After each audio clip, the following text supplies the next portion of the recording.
My name is Ann Mackin, and I am doing case connection 4, and I am doing case 2. So for scenario 1, we have our full-term girl who was born by a normal vaginal delivery, and at 9 days of age, tested positive for branched-chain amino acids, and was admitted to the hospital for further evaluation, and there was no history of genetic disease in either family, and both older siblings did not have any illness. So in this scenario, I think that this case sounds as though the patient has a condition called maple syrup urine disease. This disease is categorized by a deficiency in the enzyme branched chain alpha keto dehydrogenase. This condition causes a dark urine, and the deficiency in the enzyme makes it impossible to metabolize other amino acids such as valine, leucine, and isoleucine. These 3 amino acids are all essential amino acids and are needed to be replenished due to this deficiency. So this deficiency can be treated a couple of different ways. The first way that I saw that it could be treated was with a proper diet. This deficiency I also saw could be treated using thiamine treatments.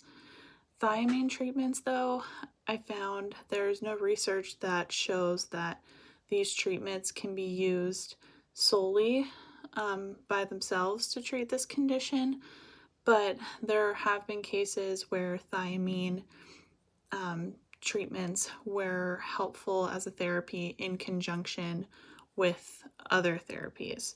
So that was the proper diet, and also when you have this disease, those amino acids, that valine, leucine, and isoleucine, all need to be replenished because they are essential amino acids that can't be produced as a result of the deficiency in branched chain alpha keto dehydrogenase. So for scenario 2, we have our 69-year-old woman who had a long history of back pain and joint pain, and she, upon examination, had a blue-gray pigmented macules which were present on her ears. So for this case, I thought that it sounded like the patient was experiencing alkaptonuria ochronosis disease. I know I probably said that incorrectly, so I apologize. But this disease is characterized as a metabolic disorder that results in the accumulation of homogentisic acid and is caused by a rare autosomal recessive disorder. This condition also, the reason I came to the conclusion that it was this was because of the pain, the back pain and the joint pain, but mostly because of that bluish gray tint that is pretty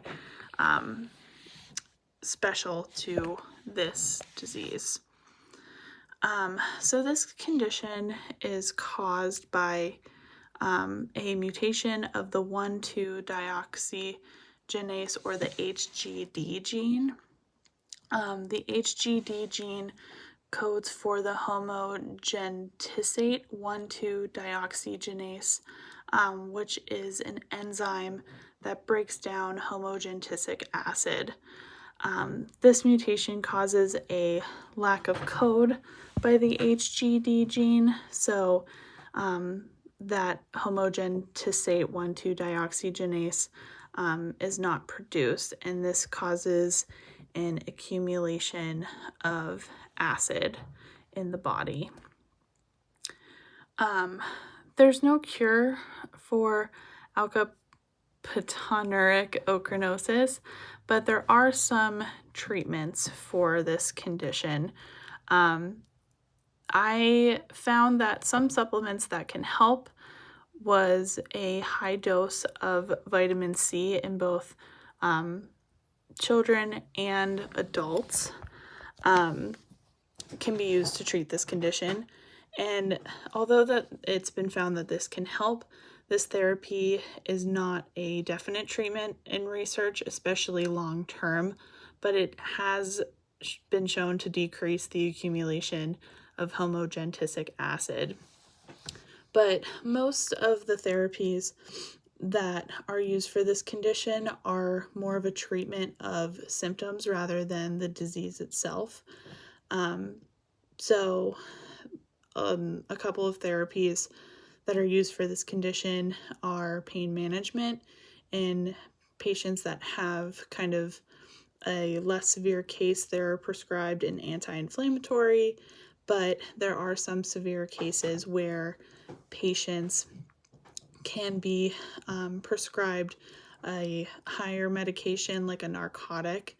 But there's also a dietary restriction that can be used to kind of help aid treatment for this condition. They have some research that shows that a low protein diet can help this condition, but none of these things really work to treat the condition itself. It's more to treat the conditions, and that vitamin C really has to be used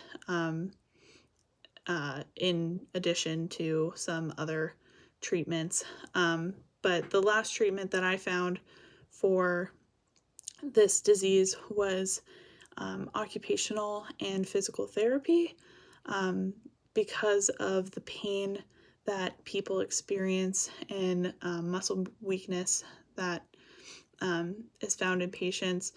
Physical therapy and occupational therapy can help alleviate some of those symptoms that they are experiencing from this condition.